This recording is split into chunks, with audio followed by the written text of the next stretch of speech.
Shalom saudara-saudara yang kekasih dalam Tuhan, bertemu kembali dalam saat teduh pagi, Senin 2 Agustus 2021.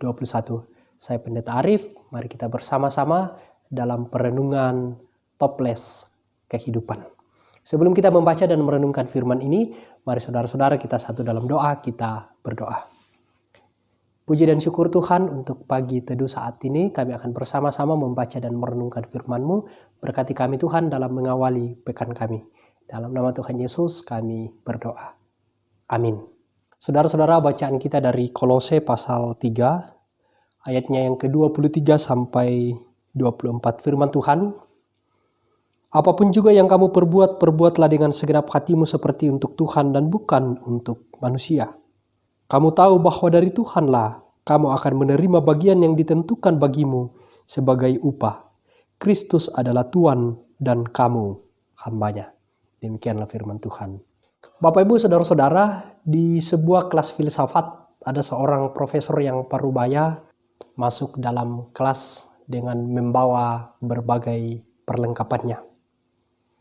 Satu persatu perlengkapan itu, dan perlengkapan ini tidak asing bagi kita juga. Dia mengeluarkan dari tasnya dan kemudian meletakkan di atas meja.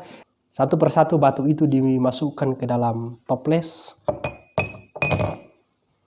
Dia memasukkan ke dalam toples ini. Dia memasukkan dan memasukkannya.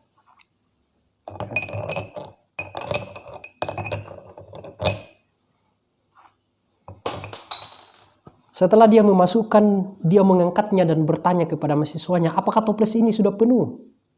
Serentak mahasiswa itu menjawab, sudah penuh Prof. Kemudian profesor itu mengambil lagi kerikil dan dia memasukkan satu persatu dan itu masih bisa ditampung oleh toples ini. Memasukkannya sampai pada celah-celah yang masih bisa dimasukinya. Kemudian dia bertanya kepada mahasiswanya lagi, apakah toples ini sudah penuh? Serentak mahasiswanya mengatakan, sudah penuh Prof. Kemudian profesor itu mengambil lagi kerikil yang lebih kecil. Kemudian dia memasukkan ke dalam toples ini.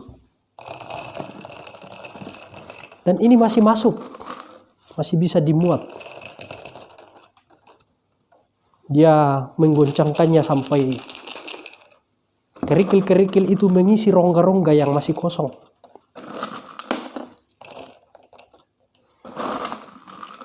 Diisinya sampai kelihatan sudah penuh. Kemudian profesor itu kemudian mengangkat sekali lagi, apakah ini sudah penuh?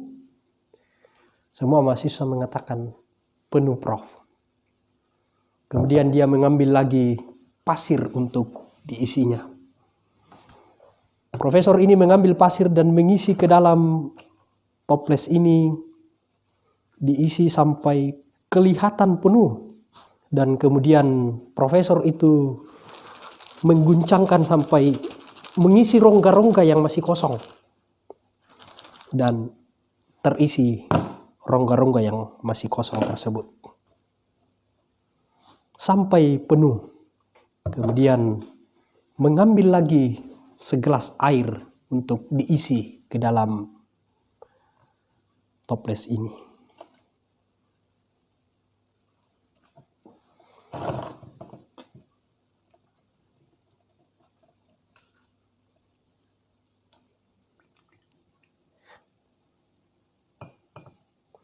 Sampai penuh seperti ini. Kata sang profesor, sebagai kaum rendah, saya ingin kalian memahami bahwa toples ini mewakili hidup kita.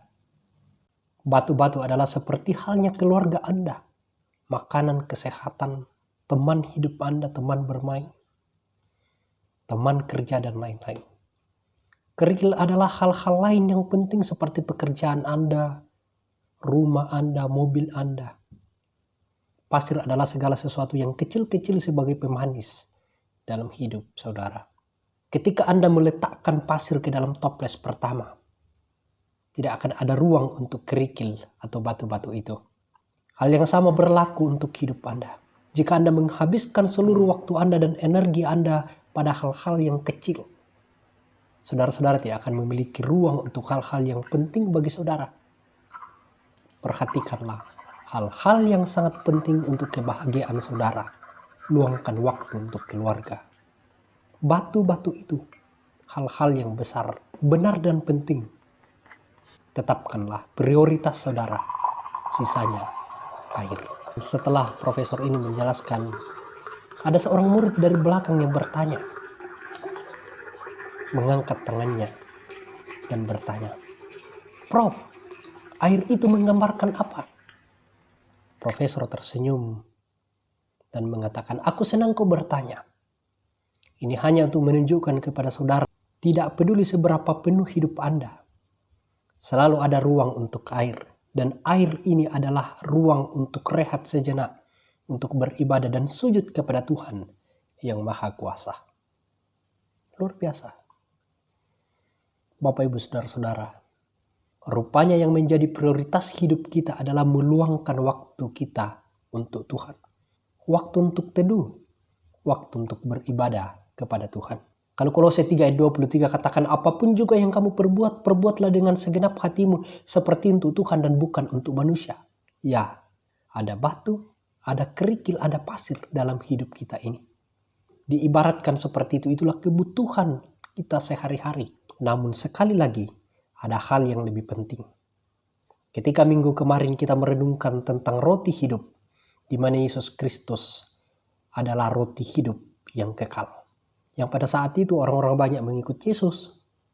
Tidak bisa dipungkiri karena dia melihat mujizat dan bahkan karena ada makanan.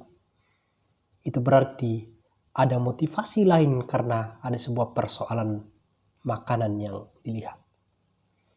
Tetapi saudara-saudara, rupanya ada hal penting untuk kita melihat, yaitu waktu bersama dengan Tuhan. Manusia bukan hanya pencari makan, tetapi lebih dari itu, yaitu pencari makna. Maka carilah makna hidup di dalam Tuhan kita. Saudara-saudara, mari kita menempatkan Tuhan sebagai sebuah prioritas dalam kehidupan kita. Jangan sampai hal-hal yang tidak semestinya kemudian menempati daripada kehidupan kita. Itu menghalangi daripada posisi Tuhan dalam hidup kita. Dahulukanlah Tuhan dalam kehidupan kita. Terpujilah Tuhan. Amin. Mari saudara-saudara kita satu dalam doa kita berdoa. Puji dan syukur kepadamu Tuhan untuk inspirasi yang boleh kami dapatkan pada saat ini. Bapa di sorga, kami akan beraktivitas 1 minggu ke depan hari ini. Dalam kami memulai hari baru kami, Tuhan sertai kami semua, berikan kesehatan kepada kami. Bangsa dan negara kami, pemerintah kami, Tuhan berkati dalam mengangkat pelayanan untuk memerintah kami. Berikan pemulihan bagi bangsa dan negara kami di tengah-tengah kami bergumul pada saat ini Tuhan. Bapa dalam surga, inilah doa dan ungkapan syukur kami. Dalam Kristus Yesus kami berdoa. Amin. Saudara-saudara, demikian waktu teduh pagi kita pada saat ini. Selamat beraktivitas. Tuhan Yesus memberkati dalam kita mengawali pekan kita hari ini. Terus berinovasi, terus kreatif, dan tetap jaga kesehatan.